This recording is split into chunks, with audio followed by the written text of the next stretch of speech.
Hey guys, it's Dr. Reymunde here, and welcome to another episode of PAK Storytime. I am in my home, and I chose to read The Last Stop on Market Street.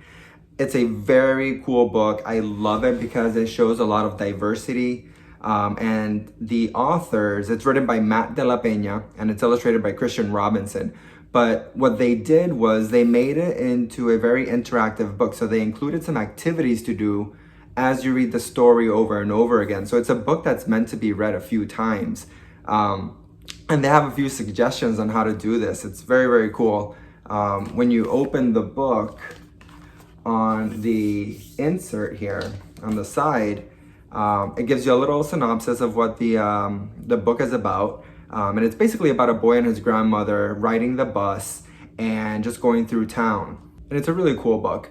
So to start, it says, snuggle up with your kid and just kind of read the title and ask your child, have you ever been on a bus? Or do you remember that time we were on a bus? Or talk about your bus experience. And it says, just open up the cover and look at all the different characters, and you can even play Where's Waldo type of game with it, where it's like, where's the lady with the polka dot scarf, and see if your child can find it. And then as you read the story, you can ask your child, how is this neighborhood compared to ours? How is it the same? How is it different? They have also an idea to say, so I guess in part of the story, CJ, who's the little boy, will use his imagination, and the parent can also ask the child as they're reading it, can you close your eyes and make pictures in your mind too, and what are they? And then on the last pages, it talks about what CJ is doing and how it's helping others, and then you can compare what your child would do in those situations as well. It also recommends, like, after the story, you can ask your kid questions about the story. So for example, the examples they give are, did CJ want to go on a bus ride? And at the end, was he glad that he went? How do you feel when you help people? So a lot of really cool and interesting questions. I'll put the questions down below in the descriptions, and I'll include pictures. But it's a really fun book, and I hope you guys enjoy it. PAK Pediatrics presents. So let's start reading the story. Again, this is The Last Stop on Market Street, and it is written by Matt de la Peña, and it is illustrated by Christian Robinson. I hope you guys enjoy it. It's a really cool book.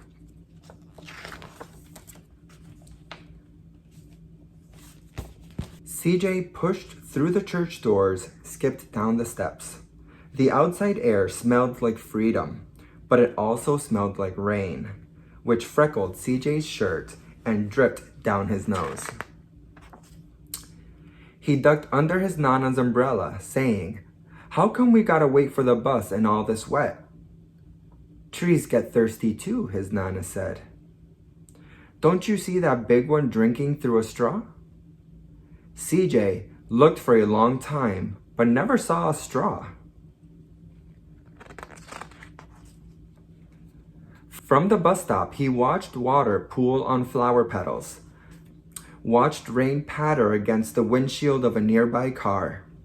His friend Colby climbed in, gave CJ a wave, and drove off with his dad.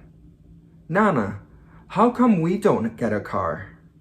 Boy, what do we need a car for? We got a bus that breathes fire, and old Mr. Dennis, who always has a trick for you.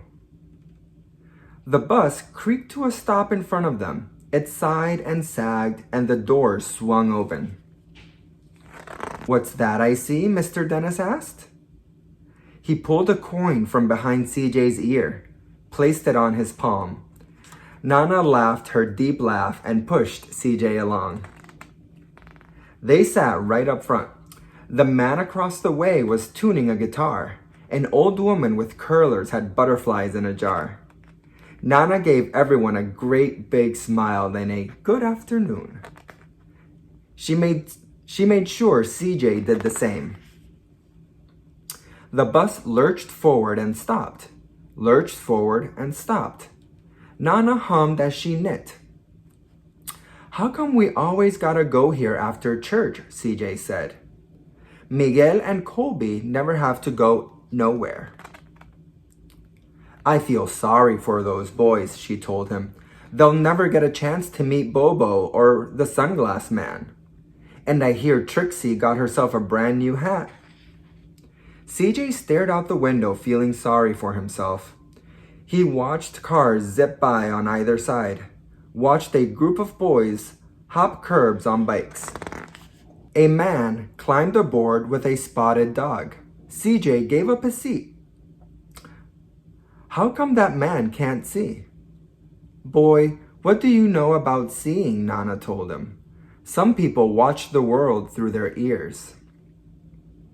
That's a fact. Their noses too, the man said, sniffing in the air. That's a mighty fine perfume you're wearing today, ma'am. Nana squeezed the man's hand and laughed her deep laugh. Two older boys got on next.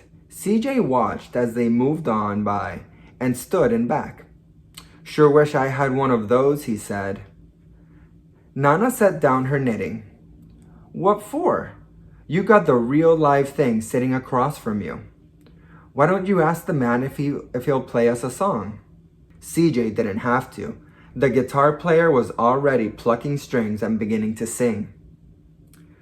To feel the magic of music, the blind man whispered. I like to close my eyes. Nana closed hers too. So did CJ and the spotted dog. And in the darkness, the rhythm lifted CJ out of the bus, out of the busy city. He saw sunset colors swirling over crashing waves, saw a family of hawks slicing through the sky, saw the old woman's butterflies dancing free in the light of the moon. CJ's chest grew full, and he was lost in the sound, and the sound gave him the feeling of magic. The song ended, and CJ opened his eyes. Everyone on the bus clapped, even the boys in the back. Nana glanced at the coin in CJ's palm. CJ dropped it in the man's hat. Last stop on Market Street, Mr. Dennis called. CJ looked around as he stepped off the bus. Crumbling sidewalks and broken down doors. Graffiti tagged windows and boarded up stores. He reached for Nana's hand. How come it's always so dirty over here? She smiled and pointed to the sky. Sometimes, when you're surrounded by dirt, CJ, you're a better witness for what is beautiful. CJ saw the perfect rainbow arcing over their soup kitchen. He wondered how his Nana always found beautiful where he never even thought to look. He looked all around them again, at the bus rounding the corner out of sight, and the broken street lamp still lit up bright, and the stray cat shadows moving across the wall. When he spotted their familiar faces in the window, he said, I'm glad we came. He thought his Nana might laugh her deep laugh, but she didn't. She patted him on the head and told him, Me too, CJ. Now, come on. I hope you guys really enjoyed this book. And I really encourage you guys to read this book a few times and go over the activities and really engage your child and see how this neighborhood, CJ's neighborhood, is similar and different to ours, and how you guys go to where you need to go, whether it be on a car, on a bus, Uber, taxi, and just really engage your child in the story and see if you can really connect with the characters and go through all the pictures and really look at the different people that they portray and how they react to the story and how they react to the world around them. Like I said, I'm gonna have the activities down in the description, and I hope you guys really enjoy the book. Keep on reading.